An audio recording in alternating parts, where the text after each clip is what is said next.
من و پارتنر عزیزم میخوایم بریم بالی، یه تور لاکچری عالی. میتونید به معرفی کنید؟ به به چه زوج جذابی.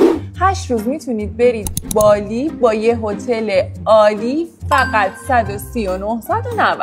حالا اگه عالی هم نباشه اشکالی نداره، همین که بالی باشه کافیه. من شنیدم مالدیو و تایلند هم عین بالیه.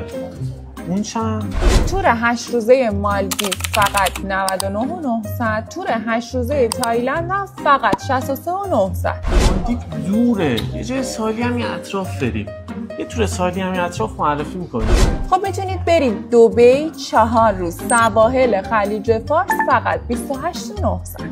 خوبه. حالا شما میخوای فقط یکم دیگه نگاه کن. کریسمس میتونید برید روسیه 116 تومن، استانبول هم میتونید برید 21 تومن، گرجستان 19 تومن، ارمنستان هم خیلی قیمتش مناسبه 14 تومن. نه ایناش کدوم ساحلی نیست.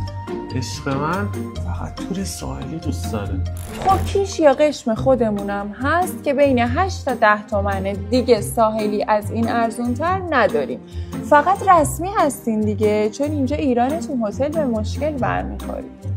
کیانوش پس تو کی میخوای بری دیگه منو بگیری؟ 8 سال شد. من به خدا میخوام بیام بگیرم. خانواده‌ام راضی نیستن. کدوم از اعضای خانواده‌ات راضی نیستن؟ مامانت، خواهرت، برادرت؟ با همه‌شون راضی، یعنی زنم راضی نمیشه. خب تو سرم تو زن داری؟